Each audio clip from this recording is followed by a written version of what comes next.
That's Scarlet Rae from her new EP, No Heavy Goodbyes. The stepdaughter of Guns N' Roses guitarist Slash, Scarlet wrote and recorded these 5 very personal songs after going through a traumatic and public family tragedy. We found Scarlet in her adopted home of New York City and spoke to her just as Neil Young was performing at Farm Aid 40. So what does this 23-year-old think of these vintage rockers? I know Neil Young is on tour right now. Yes. I would love to see him play. Yeah, they make such a big impression on me. I love, I've been on a huge like boot listen of Neil Young right now, a lot in the Beatles a lot Right? right now. Like I've been listening to Rubber Soul so much like lately. Can't go wrong there.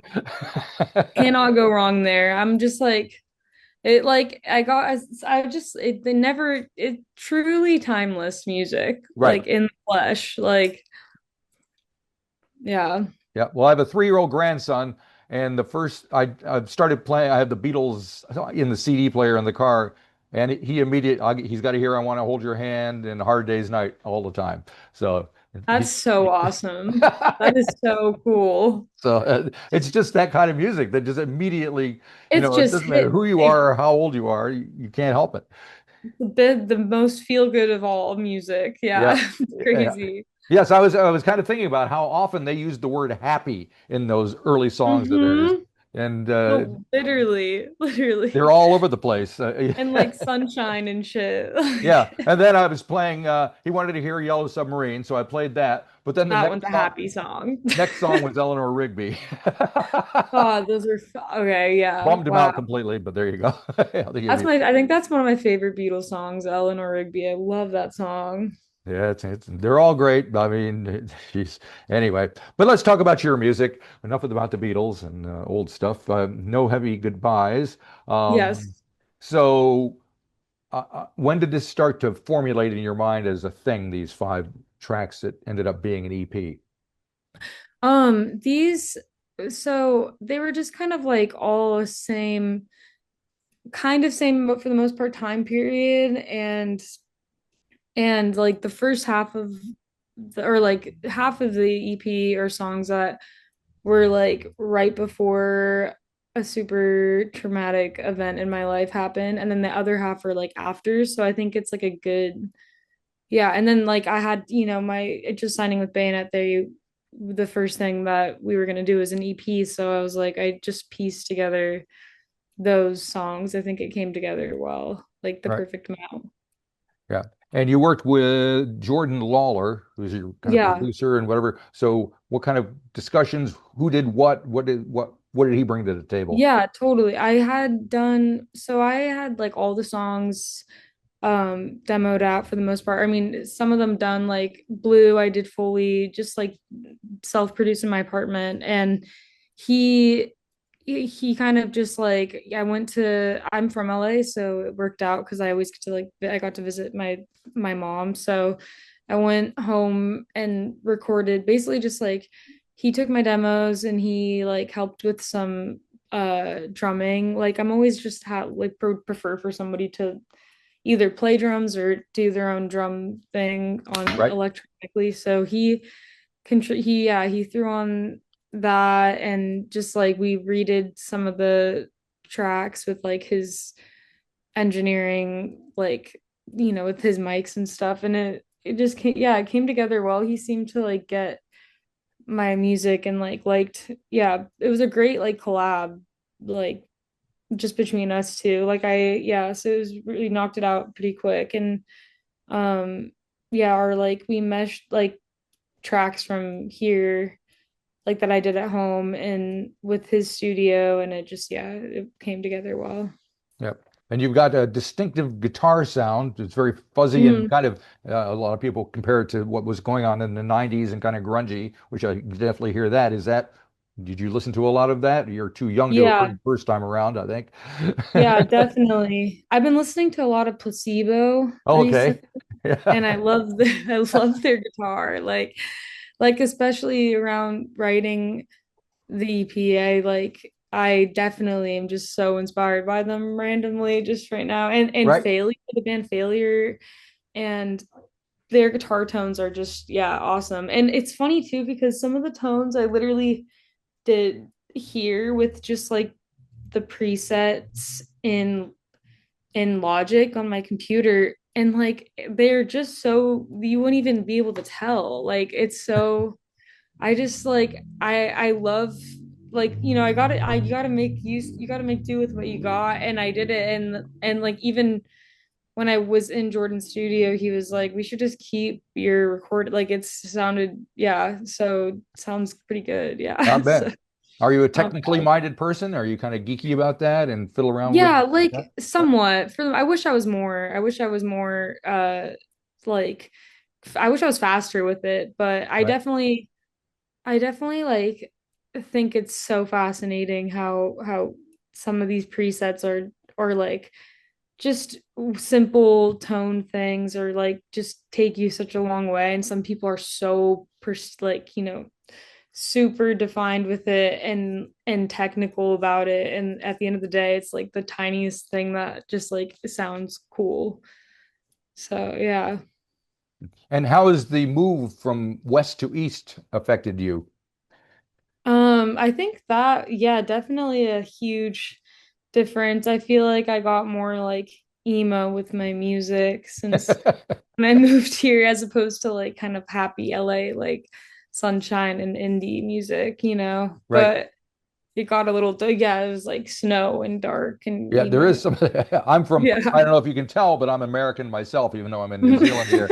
And I moved from upstate New York. So I'm very familiar with the weather. And I remember when I first started meeting other Americans that were here in New Zealand, if they were from California or something, it was like we weren't from the same place. The Yeah. difference is quite extreme in certain It's ways. extreme, totally. And like the music is different. It's funny you say that. I'm kind of realizing that as you say that. Like it is a lot of the bands like I grew up in, all the shows I grew up going to were so just like, like drinking beers at the beach. Like those are Right. like That's not a New York thing. No. and here it's like no, like it's snowing and like getting dark at like 3 p.m. Yeah. and LA, it's so just like fun in the sun. Yeah, interesting. Yeah, all right. Now, I don't want to get into the nuts and bolts of what these songs are about because you alluded to, or you mentioned, the traumatic experience that you've had to survive and live through, and I don't want you to have to relive it in an interview. So that's the last thing.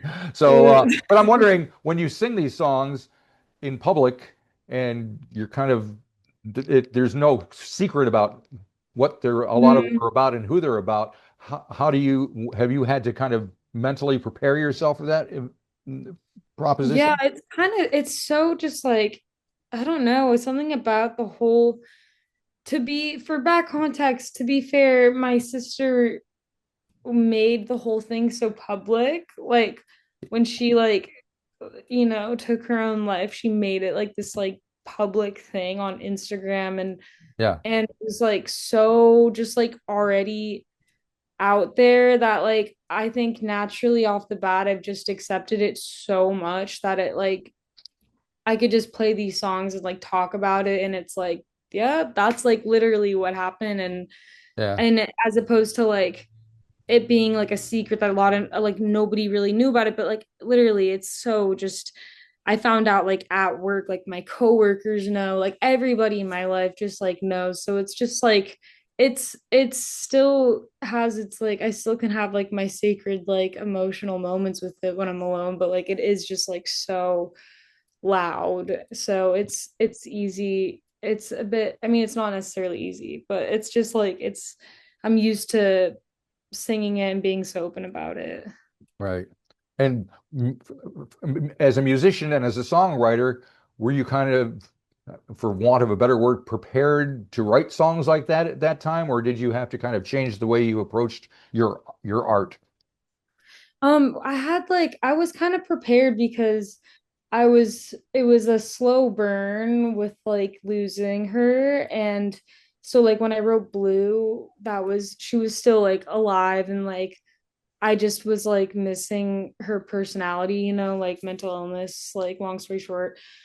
But she like so I was already writing songs that were like really heavy, just like kind of grieving her like while she's alive, sort of thing. And like it's I hate to compare my sister's death to like a relationship, but it's literally in the same way, kind of a similar way when you're like grieving a relationship while you're in it and you're writing music on it, and then like something actually like is over. So it was like I definitely needed some time before I like was able to write, but it definitely came. It was like a gradual.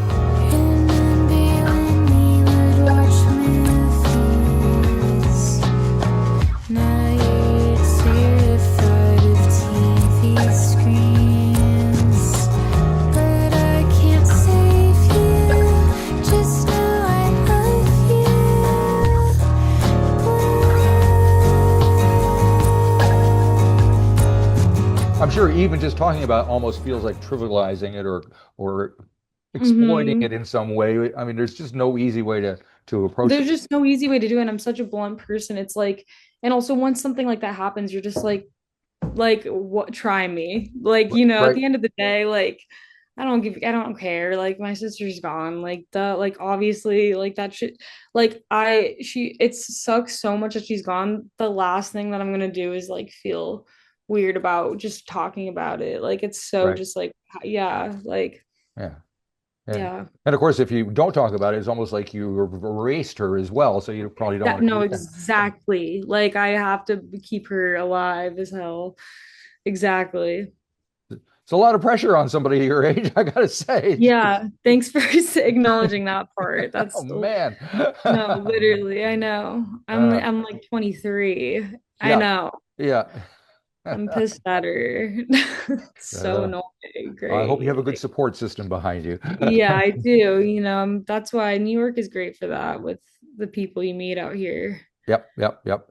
So 23 years old, and you've got this EP now, Hmm. and you were in bands before all through your teen years and stuff. So this is not all new to you, but do you have a plan going forward? Is there in your Yeah, mind, you like know what you're going to do?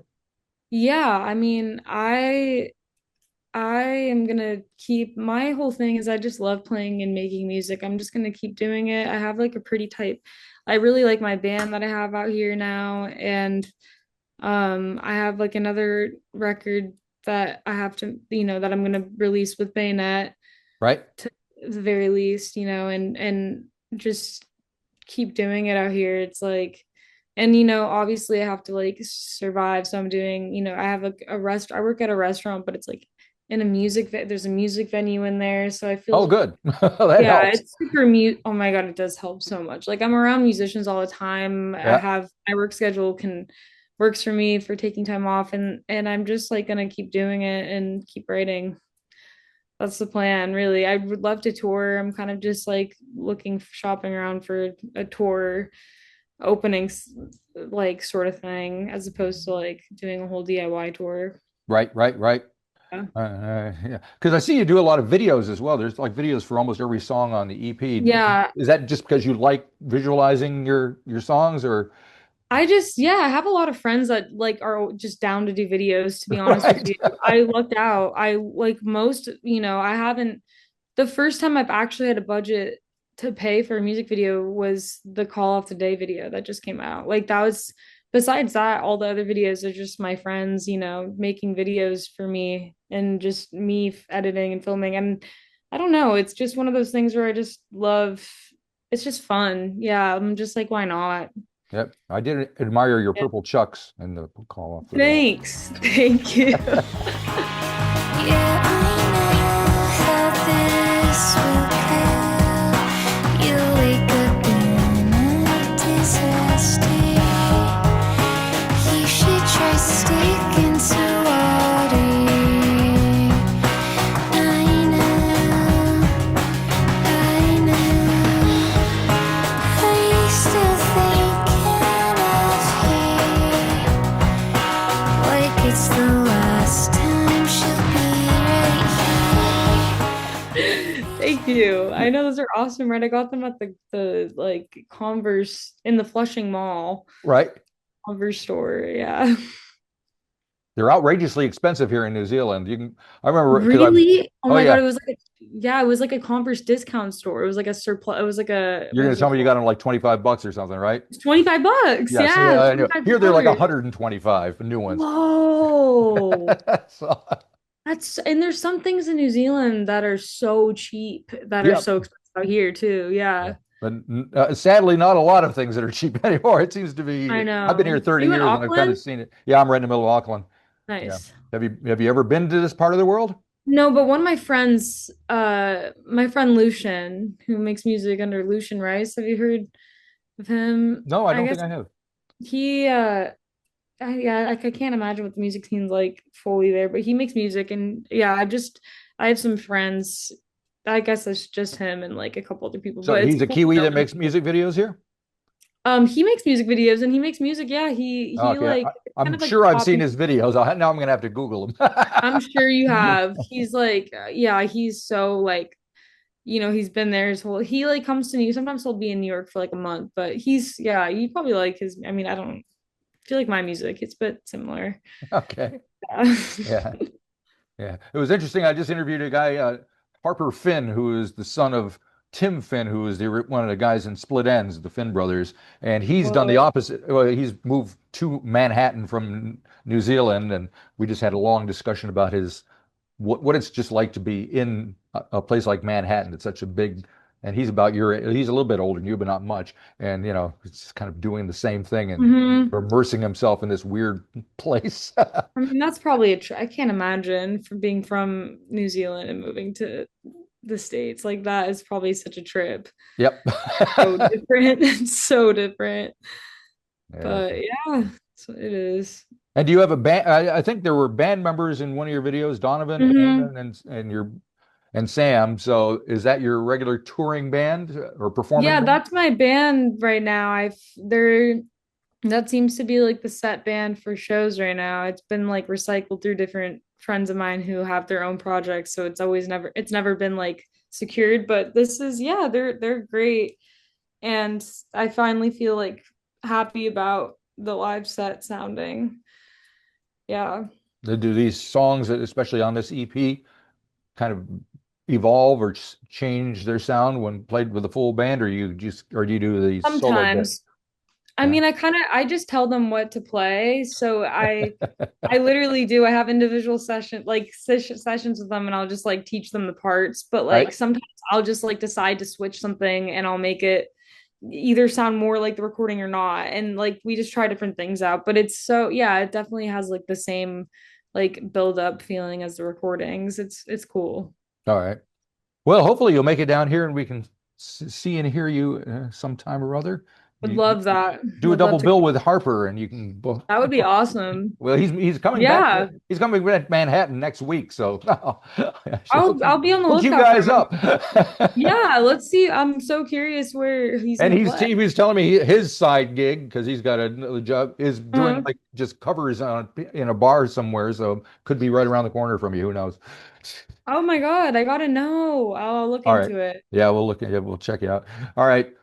On that note, I'll let you go. It's All gotta be. right. Well, thank you It's very just much. after midnight there, isn't it? Jeez. Hmm. All right. And Neil Young's having a drink on stage, so I'm gonna watch All him. right, that's your cue. If you enjoyed this episode of the 13th Floor's Music Talk series, please be sure to subscribe to the website or to the YouTube channel. Follow us on Facebook or Instagram and wherever you find your podcasts. There's a whole lot more to discover.